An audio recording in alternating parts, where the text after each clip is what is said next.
اللهم صل على محمد وآل محمد۔ 15 شعبان کی شب ہے، بہت عظیم شب ہے، آج دعاؤں کی شب ہے۔ اپنے گناہوں کو یاد کریں اور پروردگار کے عفو و درگزر کو یاد کریں، اور اپنے امام سے خاص توسل کریں کہ آج کی رات ہر وہ چیز آپ کو پروردگار کے بارگاہ سے عطا ہو جائے کہ جس کی تمنا آپ کے دلوں میں ہے۔ اس سے قبل کہ دعائے کمیل کا سلسلہ شروع کریں، دعائے فرج کا ترجمہ ہے انشاءاللہ، وہ میں آپ کی خدمت میں پیش کرتا ہوں، جو ہر سال ترجمہ پیش کیا جاتا ہے۔ شاداب دہلوی کا ترجمہ کیا ہوا کلام ہے۔ دل کی گہرائیوں سے اس کلام کو سماعت فرمائیے۔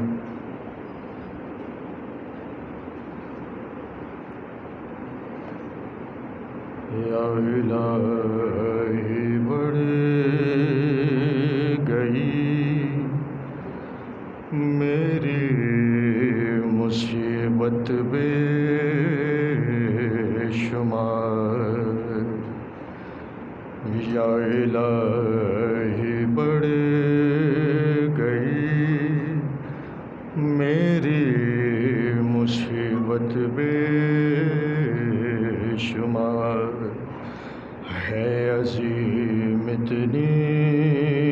بلائیں مجھ پر پروردگار، بات جو پوشیدہ تھی وہ بات آخر کھل گئی، فاش پردہ ہو گیا اے واقف سر خفی، نا امیدی کا ہے غلبہ اور ٹوٹی ہے امید، مجھ پہ ہو یورش بلاؤں کی نہیں کوئی بعید، ہائے ہائے یہ زمیں بھی تنگ مجھے پر ہو گئی، میرے مالک آسمان نے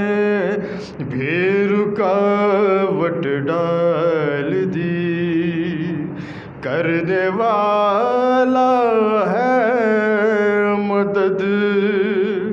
تو ہی میرے پروردگار،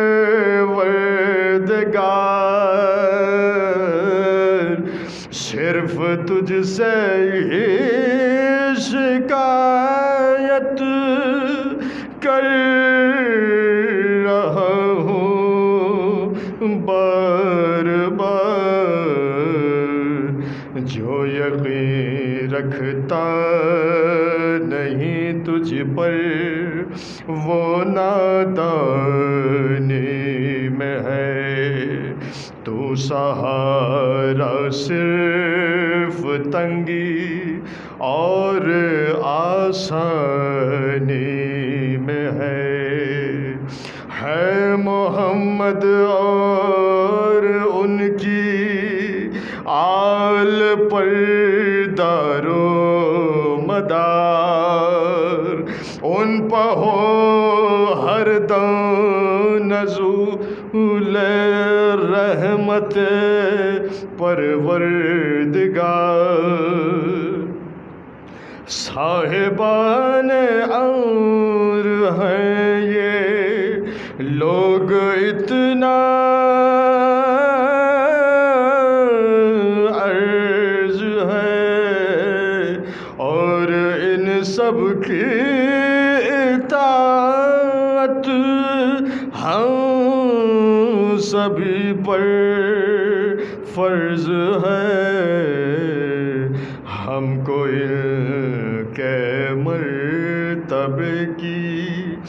معرفت بخشی گئی، ان کے صدقے میں عطا کر دے ہمیں آسودگی، جلد تر نزدیک تر یعنی جھپکتے ہی پلک، یا پھر سے بھی ذرا جلدی ہو ایک لمحے تلک، سرپرستی کیجیے میری یا محمد یا علی، یا علی یا محمد، آپ ہیں میرے ولی، آپ ہی دونوں ہیں کافی، سرپرستی کو میری یا علی یا محمد، یا محمد یا علی، آپ ہیں میرے ممد، میری مدد فرمائیے، آپ ہی دونوں فقط میری مدد کو آئیے، میرے آقا میرے مولا صاحب عصر و زمان، آپ سے فریاد کرتا ہے یہ عبد ناتواں، آئیے فریاد کو آقا میری فریاد کو، آئیے امداد کو مولا میری امداد کو، بس اسی لمحے اسی ساعت اسی دم ہو اثر، میرے مولا جلد تر، ہاں جلد تر، ہاں جلد تر، رحم کرنے والا ہے تو سب سے بڑھ کر اے خدا، واسطہ تجھ کو محمد اور ان کی آل کا، ہو قبول لب تو یہ شاداں دہلوی کی التجا، یعنی تاجیل ظہور مہدی دین کی دعا، اللہم صل علی محمد وآل محمد، اللہم صل علی محمد وآل محمد، اللہم صل علی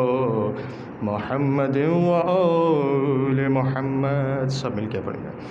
اللہم کن ولیک الحجۃ ابن الحسن صلواتک علیہ وعلی آبائہ فی هذه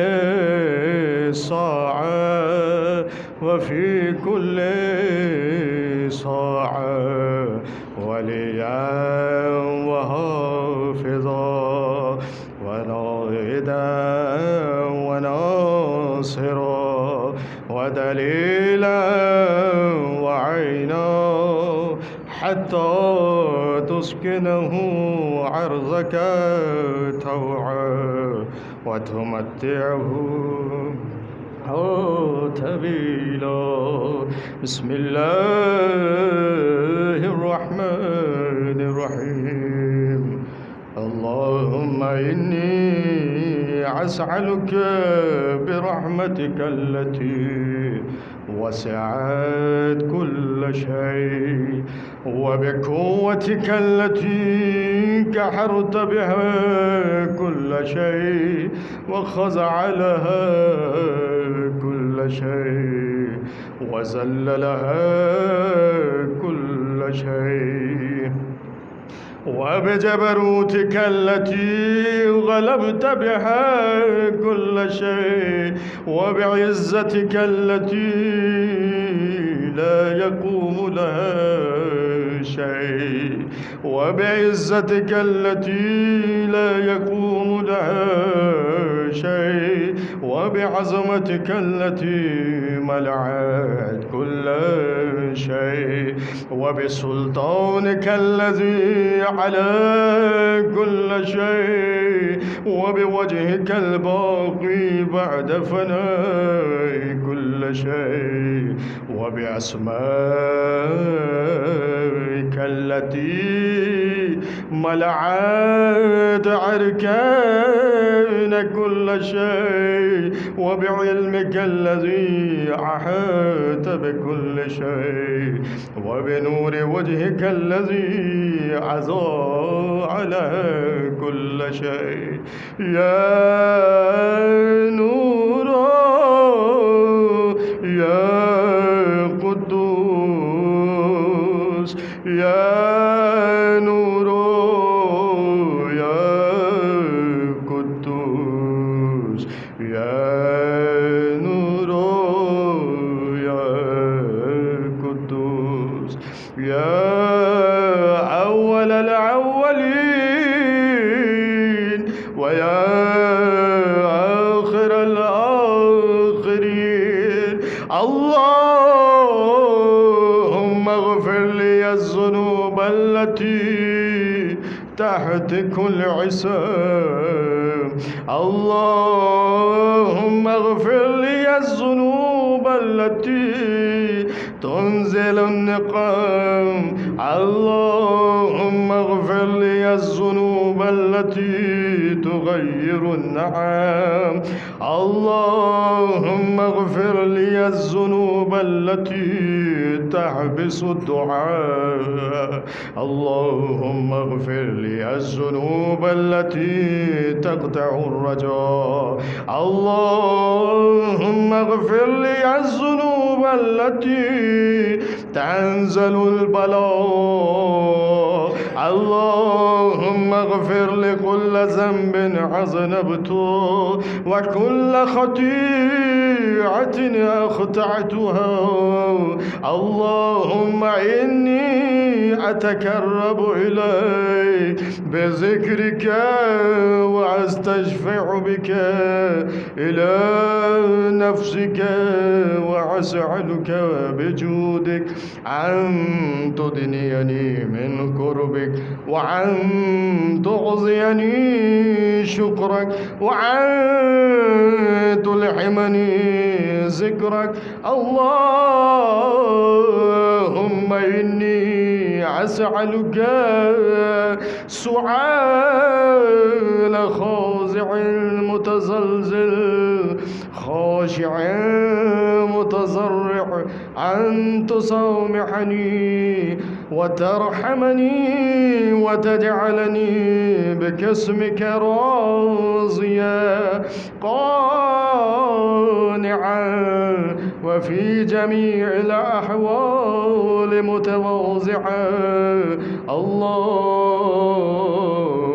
وأسألك سؤال من اشتدت فوقته وعنزل بك عند الشدائد حاجته وعظم فيما عندك رغبته. اللهم عظم سلطانك وعلى مكانك وخفي مكرك وزحر عمرك وغلب كحرك وجرت قدرتك ولا يملك الفرار من حكومتك. اللهم لا أجد لذنوبي غافرا ولا لقبائه ساترا ولا لشيء من عملي القبيح بالحسن مبدلا غيرك. لا إله إلا أنت سبحانك وبحمدك. ظلمت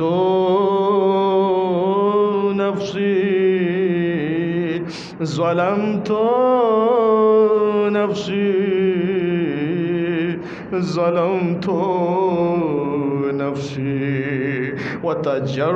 وتجرعت بجهلي وسكنت إلى قديم ذكرك لي ومنك علي. اللهم مولاي كم من قبيح سترت وكم من فودهم من البلاء يقلت وكم من عثار وكيت وكم من مكروه دفعت وكم من ثناء جميل لست أعلى له نشرت. اللهم عظم بلائي وعفرت بي سوءها وكسرت بي أعمالي وقعدت بي أغلالي وحبسني عن نفعي بعد عملي وخدعتني الدنيا بغرورها ونفسي بجنايتها ومثالي يا سيدي فأسألك بعزتك ألا يحجب عنك دعائي سوء عملي وفعالي ولا تفضحني بخفي ما اطلعت عليه من سري ولا تعاجلني بالعقوبة على ما عملته في خبولتي من سوء فعلي وعصاعتي ودوام تفريطي وجهالتي وكثرة شهواتي وغفلتي. وكن اللهم بعزتك لي في كل الأحوال لك في كل الأحوال رعوفا وعلي في جميع الأمور عطوفا. إلهي وربي من لي غيرك أسأله كشف زري والنظر في عمري. إلهي ومولاي أجريت علي حكما اتبعت فيه هوى نفسي ولم أحترس فيه من تزيين عدوي فغرني بما أحوى وأسعده على ذلك القضاء فتجاوزت بما جرى علي من ذلك بعد حدودك وخالفت بعد أوامرك فلك الحمد في جميع ذلك ولا حجة ولا حجة لي فيما جرى علي فيه كذاؤك وعالجمني حكمك وبلاؤك.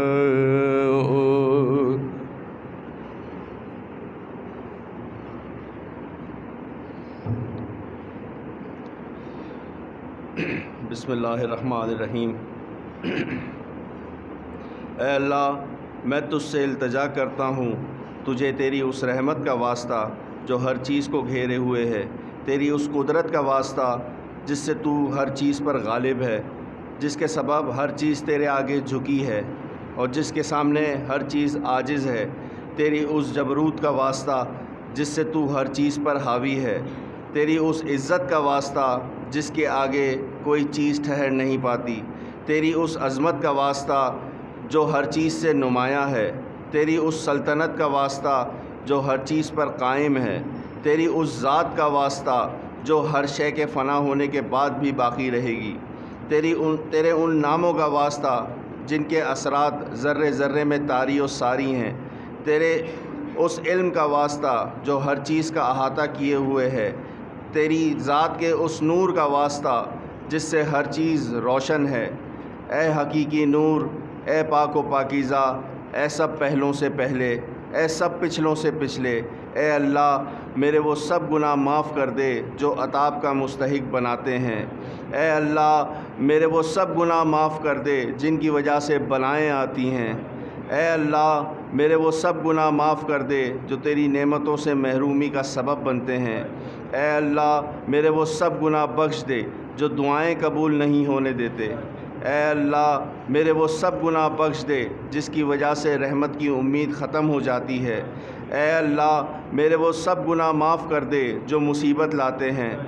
اے اللہ میری ان ساری خطاؤں سے درگزر کر جو میں نے جان بوجھ کر یا بھولے سے کی ہیں. اے اللہ میں تجھے یاد کر کے تیرے قریب آنا چاہتا ہوں، تیری جناب میں تجھی کو اپنا سفارشی ٹھہراتا ہوں اور تیرے کرم کا واسطہ دے کر تجھ سے التجا کرتا ہوں کہ مجھے اپنا قرب عطا کر،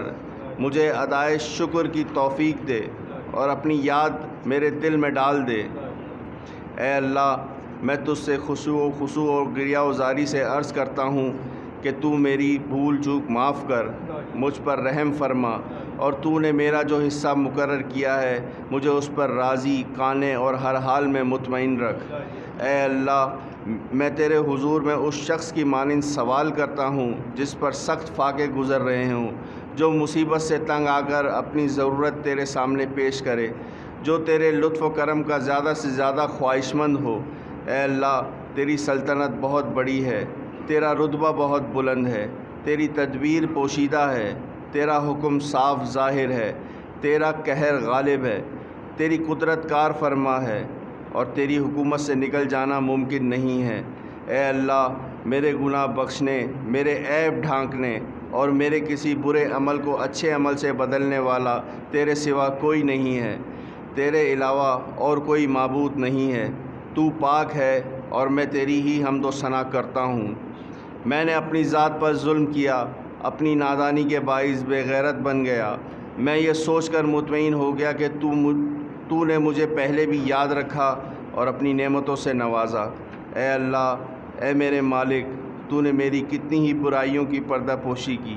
کتنی ہی سخت بلاؤں کو مجھ سے ٹالا، کتنی ہی لغزشوں سے مجھ کو بچایا، کتنی ہی آفتوں کو روکا، اور میری کتنی ہی ایسی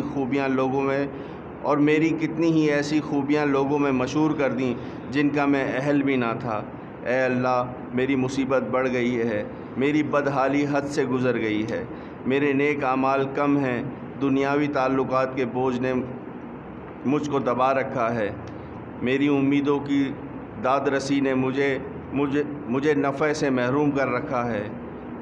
دنیا نے اپنی جھوٹی چمک دمک سے مجھے دھوکہ دیا ہے اور میرے نفس نے مجھے میرے گناہوں اور میری ٹال مٹول کے باعث فریب دیا ہے. اے میرے آقا، اب میں تیری عزت کا واسطہ دے کر تجھ سے التجا کرتا ہوں کہ میری بدعمالیاں اور غلط کاریاں میری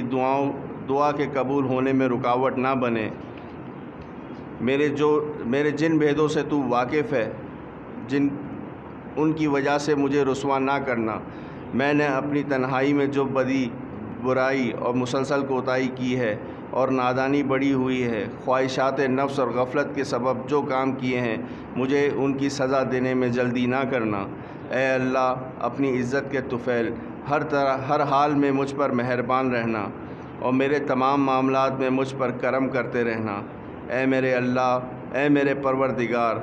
تیرے سوا میرا کون ہے جس سے میں اپنی مصیبت کو دور کرنے اور اپنے بارے میں نظر کرم کرنے کا سوال کروں۔ اے میرے معبود، اے میرے مالک، میں نے خود اپنے خلاف فیصلہ دے دیا، کیونکہ میں ہوائے نفس کے پیچھے چلتا رہا، اور میرے دشمن نے جو مجھے سنہری خواب دکھائے، میں نے ان سے اپنا بچاؤ نہیں کیا۔ چنانچہ اس نے مجھے خواہشات کے جال میں پھنسا دیا، اس میں میری تقدیر نے بھی اس کی مدد کی۔ اس طرح میں نے تیری مقرر کی ہوئی بعض حدیں توڑ دیں اور تیرے بعض احکام کی نافرمانی کی۔ بہرحال تو ہر تعریف کا مستحق ہے، اور جو کچھ پیش آیا اس میں خطا میری ہی ہے۔ اس بارے میں تو نے جو فیصلہ کیا، تیرا جو حکم جاری ہوا، تیری طرف سے میری جو آزمائش ہوئی، اس کے خلاف میرے پاس کوئی عذر نہیں ہے۔ اے میرے معبود، میں اپنی اس کوتاہی اور اپنے نفس پر ظلم کے بعد معافی مانگنے کے لیے حاضر ہوا ہوں۔ میں اپنے کیے پر شرمسار ہوں، دل شکستہ ہوں، اپنے کرتوتوں سے باز آیا، بخشش کا طلبگار ہوں، پشیمانی کے ساتھ تیری جناب میں حاضر ہوں۔ جو کچھ مجھ سے سرزد ہو چکا، اس کے بعد میرے لیے کوئی بھاگنے کی جگہ نہیں، اور نہ کوئی ایسا مددگار جس کے پاس میں اپنا معاملہ لے کر جاؤں۔ صرف یہی ہے کہ تو میری معذرت قبول کر لے، مجھے اپنے دامان رحمت میں جگہ دے دے۔ اے میرے معبود، میری معافی کی درخواست منظور کر لے، میری سخت بدحالی پر رحم کر اور میری گرہ کشائی فرما دے۔ اے میرے پروردگار، میرے جسم کی ناتوانی، میری جلد کی کمزوری اور میری ہڈیوں کی ناطاقتی پر رحم کر۔ اے وہ ذات جس نے مجھے وجود بخشا، میرا خیال رکھا، میری پرورش کا سامان کیا، میرے حق میں بہتری کی اور میرے لیے غذا کے اسباب فراہم کیے، پس جس طرح تو نے اس سے پہلے مجھ پر کرم کیا اور میرے لیے بہتری کے سامان کیے، اب بھی مجھ پر وہ پہلا سا فضل و کرم جاری رکھ۔ اے میرے معبود، اے میرے مالک، اے میرے پروردگار، میں حیران ہوں کہ کیا تو مجھے اپنی آتش جہنم کا عذاب دے گا، حالانکہ میں تیری توحید کا اقرار کرتا ہوں۔ میرا دل تیری معرفت سے سرشار ہے، میری زبان پر تیرا ذکر جاری ہے، میرے دل میں تیری محبت بس چکی ہے، اور میں تجھے اپنا پروردگار مان کر سچے دل سے اپنے گناہوں کا اعتراف کرتا ہوں اور گڑ گڑا کر تجھ سے دعا مانگتا ہوں۔ نہیں، ایسا نہیں ہو سکتا، کیونکہ تیرا کرم اس سے کہیں بڑھ کر ہے کہ تو اس شخص کو بے سہارا چھوڑ دے جسے تو نے خود پالا ہو، یا اسے اپنے سے دور کر دے جسے تو نے خود اپنا قرب بخشا ہو، اسے اپنے ہاں سے نکال دے جسے تو نے خود پناہ دی ہو، یا اسے بلاؤں کے حوالے کر دے جس کا تو نے خود ذمہ لیا ہو اور جس پر رحم کیا ہو۔ یہ بات میری سمجھ میں نہیں آتی۔ اے میرے مالک، اے میرے معبود، اے میرے مولا، کیا تو اس آتش جہنم کو مسلط کر دے گا ان چہروں پر جو تیری عظمت کے باعث تیرے حضور میں سجدہ ریز ہو چکے ہیں، ان زبانوں پر جو صدق کے دل سے تیری توحید کا اقرار کر کے شکر گزاری کے ساتھ تیری مدح کر چکی ہیں، ان دلوں پر جو واقعی تیرے معبود ہونے کا اعتراف کر چکے ہیں، ان دماغوں پر جو تیرے علم میں اس قدر بہراور ہوئے ہیں کہ تیرے ہی حضور میں جھکے ہوئے ہیں، یا ان ہاتھ پاؤں پر جو اطاعت کے جذبے کے ساتھ تیری عبادت گاہوں کی طرف دوڑتے رہے اور گناہوں کا اقرار کر کے مغفرت طلب کرتے رہے۔ اے رب کریم، نہ تو تیری نسبت ایسا گمان ہی کیا جا سکتا ہے اور نہ ہی تیری طرف سے ہمیں ایسی کوئی خبر دی گئی ہے۔ اے میرے پالنے والے، تو میری کمزوری سے واقف ہے۔ مجھ میں اس دنیا کی معمولی آزمائشوں، چھوٹی چھوٹی تکلیفوں اور ان سختیوں کو برداشت کرنے کی تاب نہیں جو اہل دنیا پر گزرتی ہیں، حالانکہ وہ آزمائش، تکلیف اور سختی معمولی ہوتی ہیں اور اس کی مدت بھی تھوڑی ہوتی ہے، پھر بھلا مجھ سے آخرت کی زبردست مصیبت کیسے برداشت ہو سکے گی؟ جبکہ وہاں کی مصیبت طولانی ہوگی اور اس پر اس میں ہمیشہ ہمیشہ کے لیے رہنا ہوگا، اور جو لوگ اس میں ایک مرتبہ پھنس جائیں گے ان کے عذاب میں کبھی کمی نہیں ہوگی، کیونکہ وہ عذاب تیرے غصے، انتقام اور ناراضگی کے سبب ہوگا، جسے نہ آسمان برداشت کر سکتا ہے نہ زمین۔ اے میرے مالک، پھر ایسی صورت میں میرا کیا حال ہوگا، جبکہ میں تیرا ایک کمزور، ادنا، لاچار اور عاجز بندہ ہوں۔ اے میرے معبود، اے میرے پروردگار، اے میرے مالک، اے میرے مولا، میں تجھ سے کس بات پر نالہ و فریاد اور آہ و بکا کروں؟ دردناک عذاب اور اس کی سختی پر، یا مصیبت اور اس کی طویل میعاد پر؟ پس اگر تو نے مجھے اپنے دشمنوں کے ساتھ عذاب میں جھونک دیا اور مجھے ان لوگوں میں شامل کر دیا جو تیری بلاؤں کے سزاوار ہیں، اور اپنے احبا اور اولیاء کے اور میرے درمیان جدائی ڈال دی، تو اے میرے معبود، اے میرے مالک، اے میرے مولا، اے میرے پروردگار، میں تیرے دیے ہوئے عذاب پر اگر صبر بھی کر لوں تو تیری رحمت سے جدائی پر کیوں کر صبر کر سکوں گا؟ اسی طرح اگر میں تیری آگ کی تپش برداشت بھی کر لوں تو تیری نظر کرم سے اپنی محرومی کیسے برداشت کر سکوں گا؟ اس کے علاوہ میں آتش جہنم میں کیوں کر رہ سکوں گا، جبکہ مجھے تو تجھ سے عفو و درگزر کی توقع ہے۔ پس اے میرے آقا، اے میرے مولا، میں تیری عزت کی سچی قسم کھا کر کہتا ہوں کہ اگر تو نے وہاں میری گویائی سلامت رکھی تو میں اہل جہنم کے درمیان تیرا نام لے کر تجھے اس طرح پکاروں گا جیسے کرم کے امیدوار پکارا کرتے ہیں۔ میں تیرے حضور میں اسی طرح آہ و بکا کروں گا جیسے فریادی کیا کرتے ہیں، اور تیری رحمت کے فراق میں اسی طرح روؤں گا جیسے بچھڑنے والے رویا کرتے ہیں۔ میں تجھے وہاں پر برابر پکاروں گا کہ تو کہاں ہے، اے مومنوں کے مالک، اے عارفوں کی امیدگاہ، اے فریادوں کی فریاد رس، اے صادقوں کے دلوں کے محبوب۔ اے الہ العالمین، تیری ذات پاک ہے، اے میرے وجود میں تیری حمد کرتا ہوں۔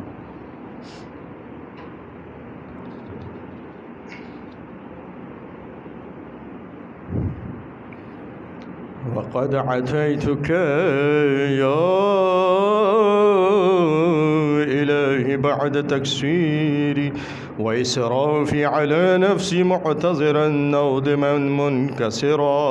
مستقيلا مستغفرا منيبا مقرا مذعنا معترفا، لا أجد مفرا مما كان مني ولا مفزعا أتوجه إليه في أمري غيرك قبولك عذري وإدخالك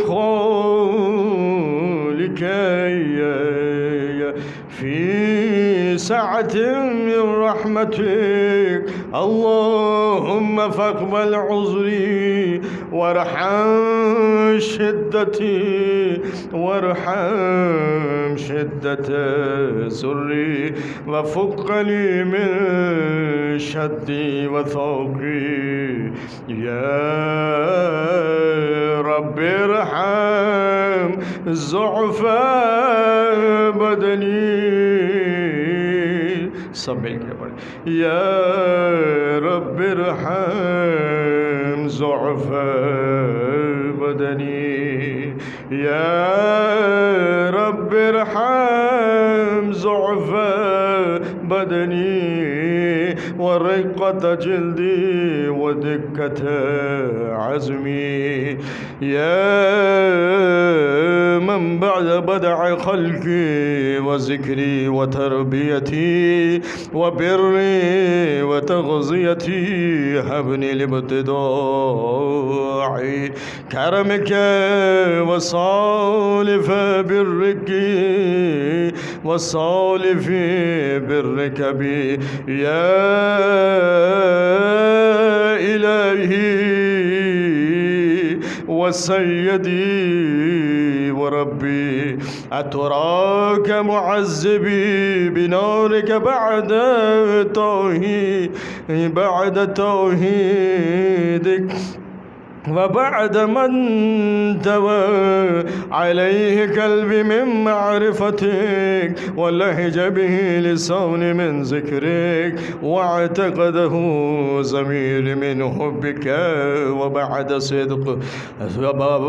صدق اعترافي ودعائي خاضعا لربوبيتك، هيهات أنت أكرم من أن تضيع من ربيت، أو تبدع من عدنيت، أو تشرد من عاويت، أو تسلم إلى البلاء من كفيته ورحمته. وليت شعري يا سيدي وإلهي ومولاي تسلط النار على وجهه، خرت لعظمتك ساجدا، وعلى ألسن نطقت بتوحيدك صادقا، وبشكرك مادحا، وعلى قلوب اعترقت طرفت بإلهيتك محققا، وعلى زمائرها ودحوت من العلم بك حتى صارت خاشعة، وعلى جبالها سعت إلى عوتان تعبدك طائعة، وأشارت باستغفارك مذعنة، ما هكذا الظن بك، ولا أخبرن بفضلك عنك يا كريم يا رب، يا كريم يا رب، يا كريم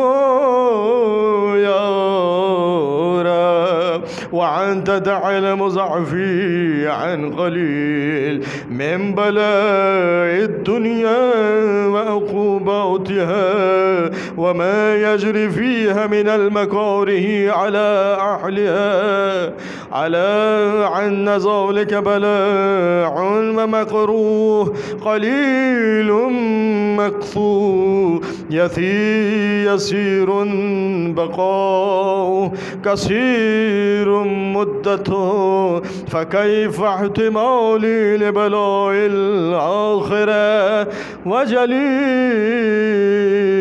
وقوع مقاره فيها، وهو بلاء تطول مدته ويدوم مقامه، ولا يخفف عن أهله، لأنه لا يكون إلا عن غضبك وانتقامك وسخطك، وهذا ما لا تقوم له السماوات والأرض. يا سيدي فكيف بي وأنا عبدك الضعيف الذليل الحقير المستكين المسكين المستكين. يا إلهي وربي وسيدي ومولاي، لعي الأمور إليك أشكو، ولما منها أزج وأبكي، لعليم العذاب وشدة عملة للبلاء ومدته، فلئن صيرتني للعقوبات مع أعدائك، وجمعت بيني وبين أهل بلائك، وفرقت بيني وبين أحبائك وأوليائك وحبلي يا إلهي وسيدي ومولاي وربي صبرت على عذابك فكيف أصبر على فراقك وحبني صبرت على حر نارك فكيف أصبر عن النظر إلى كرامتك أم كيف أسكن في النار ورجائي عفوك فبعزتك يا سيدي ومولاي أقسم صادقا لأن تركتني ناطقا لعزجن إليك بين أهلها زجيج العاملين ولأصرخن إليك صراخ المستصرخين ولأبقين عليك بقاع الفاقدين ولأنادينك أين كنت يا ولي المؤمنين يا غاية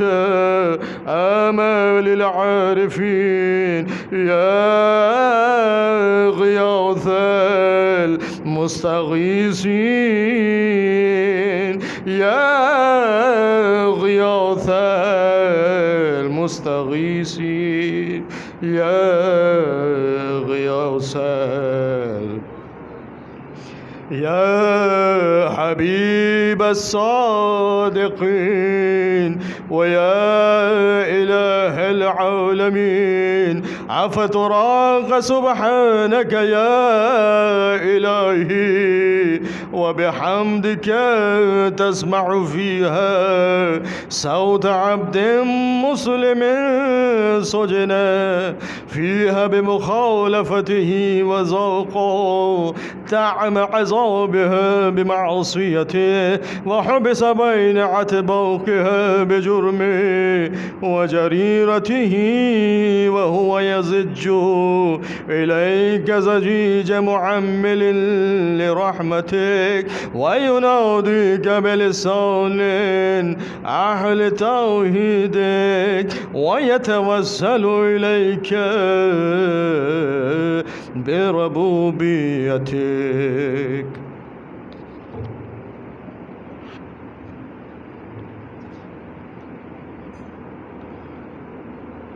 اے میرے معبود، میں تیری حمد کرتا ہوں۔ میں حیران ہوں کہ یہ کیوں کر ہوگا تو اسی آگ میں ایک بندہ مسلم کی آواز سنے اور اپنی نافرمانی کی پاداش میں اس کے اندر قید کر دیا گیا ہو، اپنی مصیبت کی سزا میں اس عذاب میں گرفتار ہو اور جرم و خطا کے بدلے میں جہنم کے طبقات میں بند کر دیا گیا ہو، مگر وہ تیری رحمت کے امیدوار کی طرح تیرے حضور میں فریاد کرتا ہو، تیری توحید کو ماننے والوں کی سی زبان سے تجھے پکارتا ہو اور تیری جناب میں تیری ربوبیت کا واسطہ دیتا ہو۔ اے میرے مالک، پھر وہ اس عذاب میں کیسے رہ سکے گا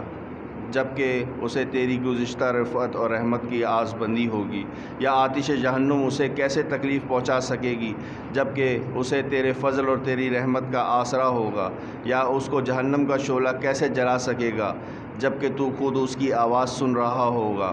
اور جہاں وہ ہے تو اسی جگہ کو دیکھ رہا ہوگا؟ یا جہنم کا شور اسے کیوں کر پریشان کر سکے گا جب کہ تو اس بندے کی کمزوری سے واقف ہوگا؟ یا پھر وہ جہنم کے طبقات میں کیوں کر تڑپتا رہے گا جب کہ تو اس کی سچائی سے واقف ہوگا؟ یا جہنم کی لپیٹیں اس کو کیوں پریشان کر سکیں گی جب کہ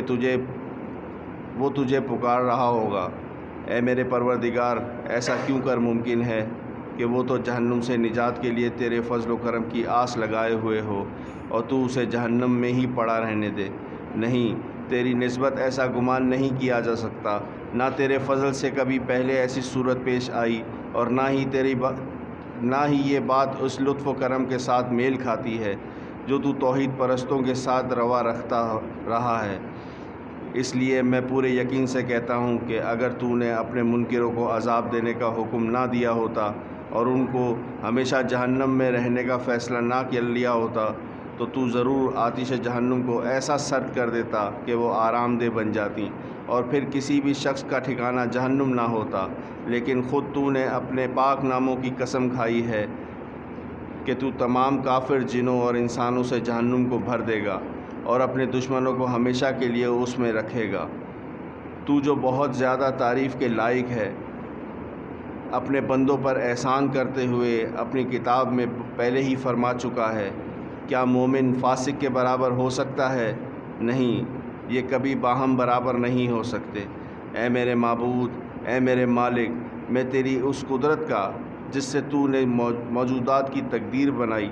تیری ان حتمی فیصلوں کا جو تو نے صادر کیے ہیں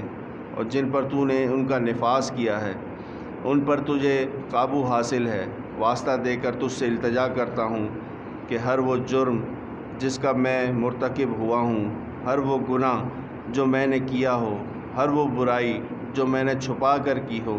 ہر وہ نادانی جو مجھ سے سرزد ہوئی ہو، چاہے میں نے اس کو چھپایا ہو یا ظاہر کیا ہو، پوشیدہ رکھا ہو یا افشاں کیا ہو، اس رات اور خاص کر اس ساعت میں بخش دے۔ میری ہر ایسی بدعمالی کو معاف کر دے جس کے لکھنے کا حکم تو نے کرامن کاتبین کو دیا ہو، جن کو تو نے میرے ہر عمل کی نگرانی پر مامور کیا، اور جن کو میرے اعضاء اور جوارح کے ساتھ ساتھ میرے اعمال کا گواہ مقرر کیا۔ پھر ان سے بڑھ کر تو خود تو میرے اعمال کا نگراں رہا ہے، اور ان باتوں کو بھی جانتا ہے جو ان کی نظروں سے مخفی رہ گئیں، اور جنہیں تو نے اپنی رحمت سے چھپا لیا، اور جن پر تو نے اپنے کرم سے پردہ ڈال دیا۔ اے اللہ، میں تجھ سے التجا کرتا ہوں کہ مجھے زیادہ سے زیادہ حصہ دے ہر اس بھلائی سے جو تیری طرف سے نازل ہو، ہر اس احسان سے جو تو اپنے فضل سے کرے، ہر اس نیکی سے جسے تو پھیلائے، ہر اس رزق سے جس میں تو وسعت دے، ہر اس گناہ سے جسے تو معاف کر دے، ہر اس غلطی سے جسے تو چھپا لے۔ اے میرے پروردگار، اے میرے پروردگار، اے میرے پروردگار، اے میرے معبود، اے میرے آقا، اے میرے مولا، اے میرے جسم و جان کے مالک، اے وہ ذات جسے مجھ پر قابو حاصل ہے، اے میری بدحالی و بیچارگی کو جاننے والے، اے میرے فکر و فاقہ سے آگاہی رکھنے والے، اے میرے پروردگار، اے میرے پروردگار، اے میرے پروردگار، میں تجھے تیری سچائی اور تیری پاکیزگی، تیری اعلیٰ صفات اور تیرے مبارک ناموں کا واسطہ دے کر تجھ سے التجا کرتا ہوں کہ میرے دن اور رات کے اوقات کو اپنی یاد سے معمور کر دے۔ ہر لمحہ تیری فرما برداری میں بسر ہو، میرے اعمال کو قبول فرما، یہاں تک کہ میرے سارے اعمال اور اذکار کی ایک ہی لے ہو جائے، اور مجھے تیری فرما برداری کرنے میں دوام حاصل ہو جائے۔ اے میرے آقا، اے وہ ذات جس کا مجھے آسرا ہے اور جس کی سرکار میں اور میں اپنی ہر الجھن پیش کرتا ہوں۔ اے میرے پروردگار، اے میرے پروردگار، اے میرے پروردگار، میرے ہاتھ پاؤں میں اپنی اطاعت کے لیے قوت دے، میرے دل کو نیک ارادوں پر قائم رہنے کی طاقت بخش، اور مجھے توفیق دے کہ میں تجھ سے قرار واقعی ڈرتا رہوں اور ہمیشہ تیری اطاعت میں سرگرم رہوں، تاکہ میں تیری طرف سبقت کرنے والوں کے ساتھ چلتا رہوں، تیری سمت بڑھنے والوں کے ہمراہ تیزی سے قدم بڑھاؤں، تیری ملاقات کا شوق رکھنے والوں کی طرح تیرا مشتاق رہوں، تیرے مخلص بندوں کی طرح تجھ سے نزدیک ہو جاؤں،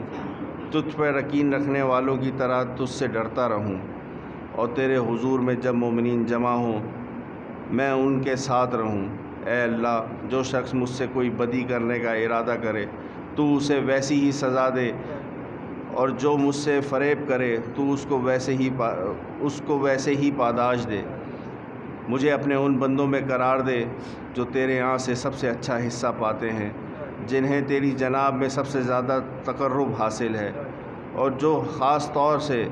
تجھ سے زیادہ نزدیک ہوں، کیونکہ یہ رتبہ تیرے فضل کے بغیر نہیں مل سکتا۔ مجھ پر اپنا خاص کرم کر، اپنی شان کے مطابق مہربانی فرما، اپنی رحمت سے میری حفاظت کر، میری زبان کو اپنے ذکر میں مشغول رکھ، میرے دل کو اپنی محبت کی چاشنی عطا کر، میری دعائیں قبول کر کے مجھ پر احسان کر، میری خطائیں معاف کر دے اور میری لغزشیں بخش دے، چونکہ تو نے اپنے بندوں سے اپنی عبادت واجب کی ہے، انہیں دعا مانگنے کا حکم دیا ہے اور ان کی دعائیں قبول کرنے کی ذمہ داری لی ہے۔ اس لیے اے پروردگار، میں نے تیری ہی طرف رخ کیا اور تیرے ہی سامنے اپنا ہاتھ پھیلایا، پس اپنی عزت کے صدقے میں میری دعائیں قبول فرما اور مجھے میرے مراد کو پہنچا۔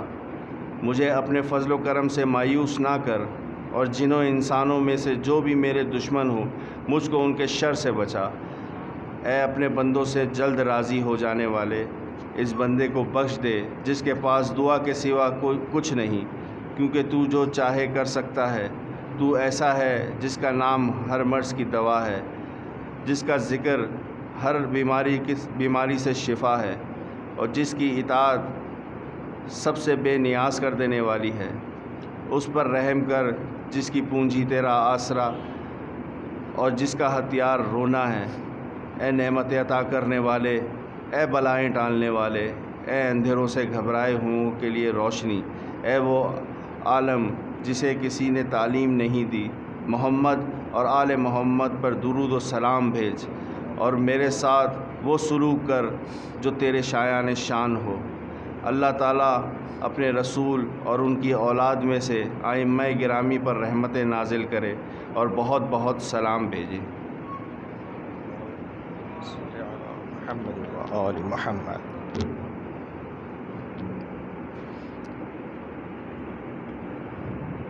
دعائے کمیل کی آخری چند سطروں کی تلاوت کی جا رہی ہے۔ اپنی گناہوں کو اپنے یاد کریں۔ آج کی رات مغفرت کی رات ہے،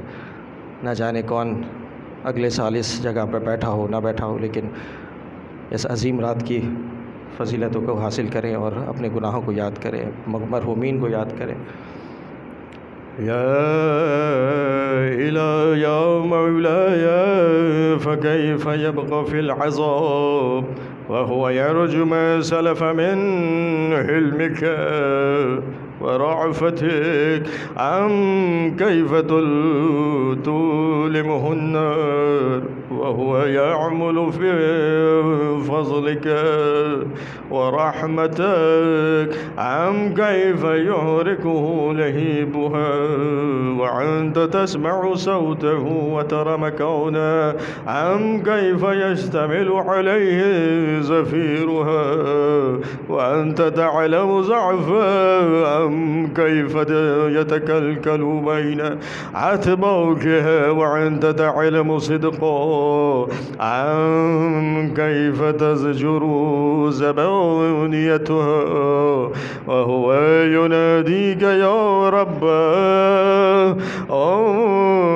كيف يرجو فضلك في عتقه منها فتتركه فيها هيهات ما ذلك الظن بك ولا المعروف من فضلك ولا مشبه لما عملت به الموحدين من برك وإحسانك فباليقين أتقاعد لولا ما حكمت به من تعذيب جاهديك وقضيت به من إخلاد معانديك لجعلت النار كلها بردا وسلاما وما كان لأحد فيها مقرا ولا مكاما لكنك تقدست أسماؤك أقسمت تملأها من الكافرين من الجنة والناس أجمعين وأن تخلد في المعاندين وأنت جل ثناؤك كنت مبتدعا وتتولت بالعنعام متكرما فمن كان مؤمنا كمن كان فاسقا لا يستوون إلهي وسيدي فأسألك بالقدرة التي قدرتها وبالقضية التي حتمتها وحكمتها وغلبت من عليه أجريتها أن تهب لي في هذه الليلة وفي هذه الساعة كل جرم أجرمته وكل ذنب أذنبته وكل كبيه أسترته وكل جهل عملته كتمته أو أعلنته أخفيته أو أظهرته وكل سيئة أمرت بإثباتها الكرام كاتبين الذين وكلتهم بحفظ ما يكون مني وجعلتهم شهودا علي مع جواره وكنت أنت الرقيب علي من ورائهم والشاهد لما خفي عنهم وبرحمتك أخفيت وبفضلك سترت وأن توفر خزي من كل خير أنزلت أو إحسان فضلت أو بر نشرت أو رزق بسطت أو ذنب تغفر أو خطأ تستر يا ربي يا ربي يا رب يا ربي يا ربي يا رب يا ربي يا ربي يا رب يا إلهي وسيدي ومولاي ومولك ركي يوما بيده نوصيتي يا عليما بزري ومسكنتي يا خبيرا بفقري وفوكتي يا ربي يا ربي يا رب يا ربي يا ربي يا رب يا ربي يا ربي يا رب أسألك بحقك وقدسك وعظم صفاتك وأسمائك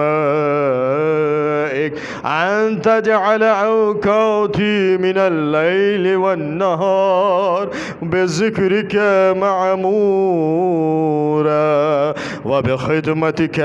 موصولا وأعمالي عندك مقبولا حتى تكون أعمالي وأورادي كلها وردا واحدا وحالي في خدمتك سرمدا يا سيدي يا من عليه معولي يا من إليه شكوت يا من إليه شكوت أحوالي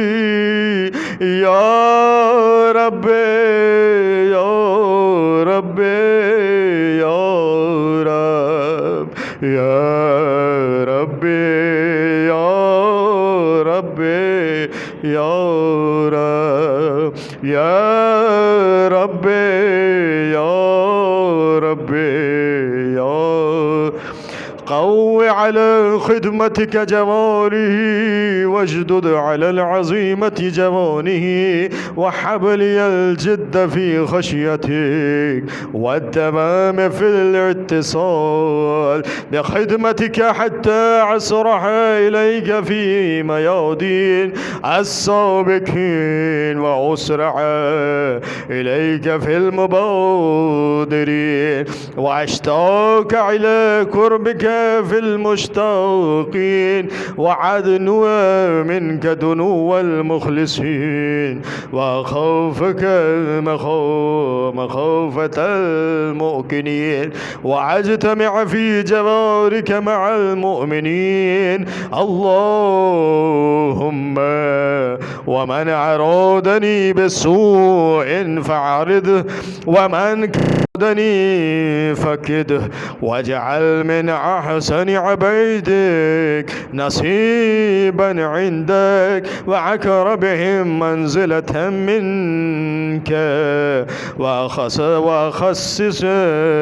وخصهم زلفة لديك فإنه لا ينال ذلك إلا بفضلك وجد لي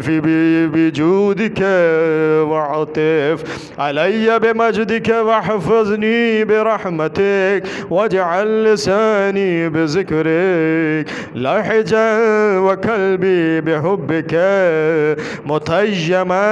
ومن علي بحسن إجابتك وأكلني عثرتي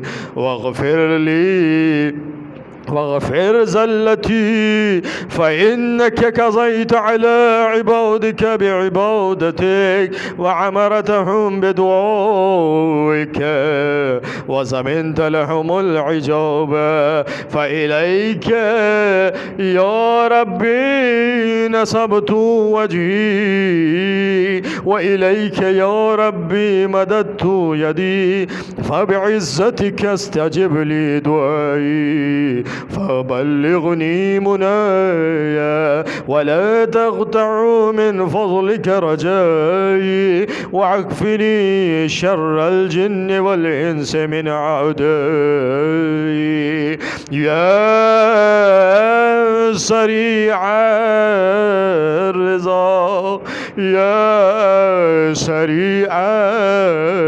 الرضا يا سريع الرضا اغفر لمن لا يملك إلا الدعاء فإنك فعال لما تشاء يا من اسمه دواء وذكره شفاء وطاعته غنى ارحم الرأس ماله الرجاء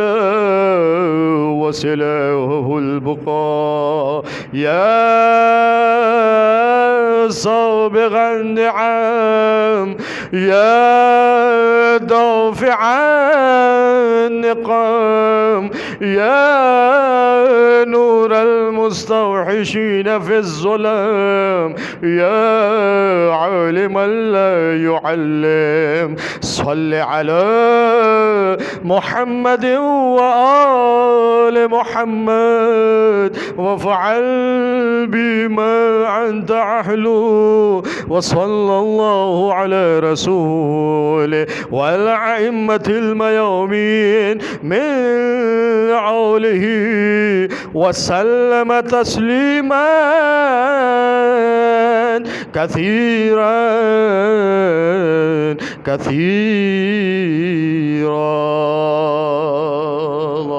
اللهم صل بسم الله الرحمن الرحيم اللهم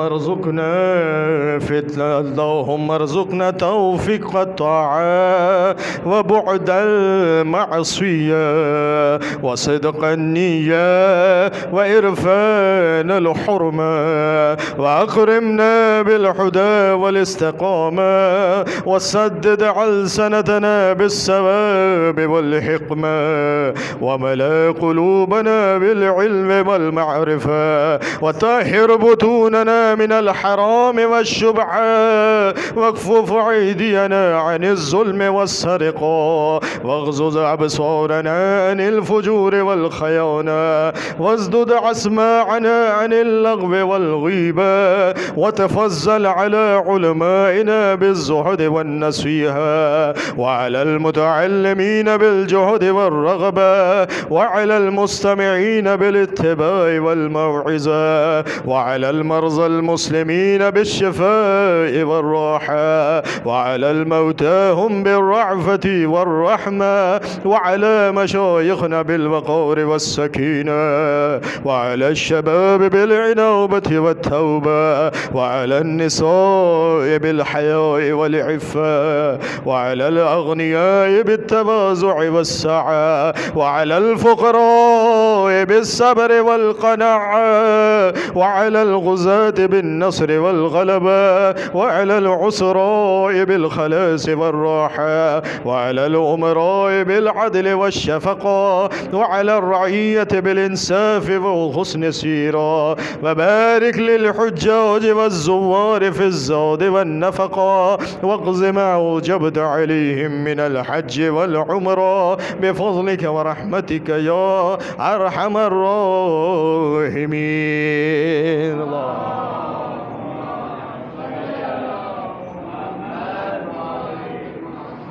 مرحومین کو یاد کرتے ہوئے ایک سورہ فاتحہ تمام مرحومین کے لیے. بسم اللہ.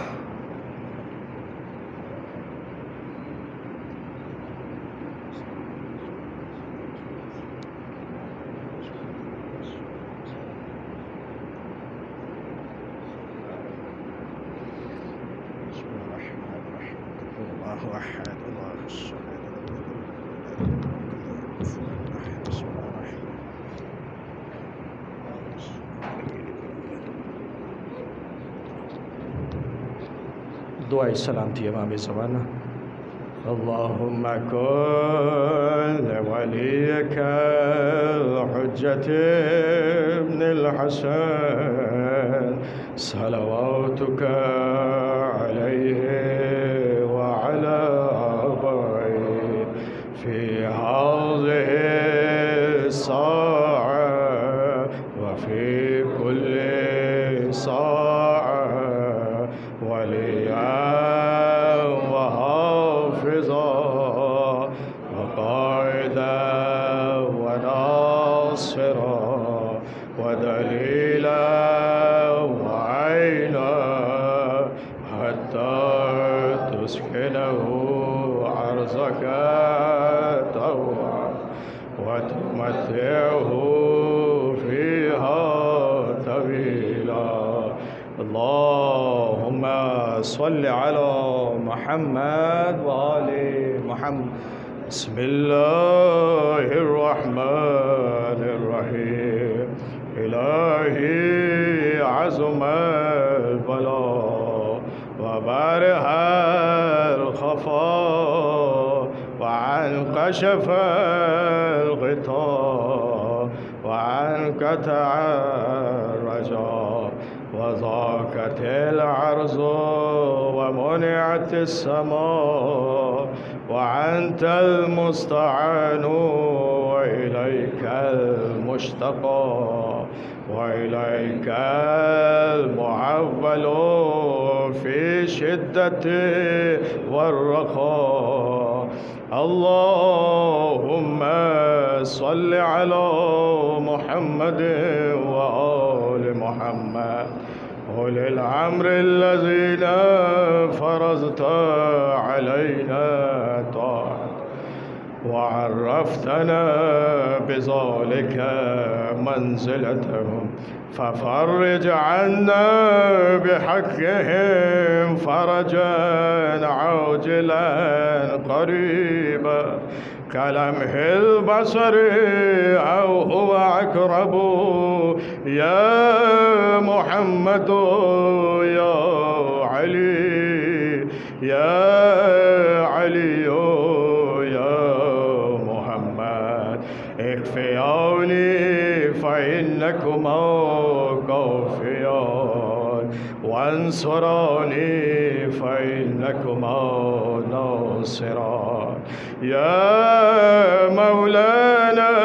يا صاحب العصر والزمان، الغوث الغوث الغوث، أدركني أدركني أدركني،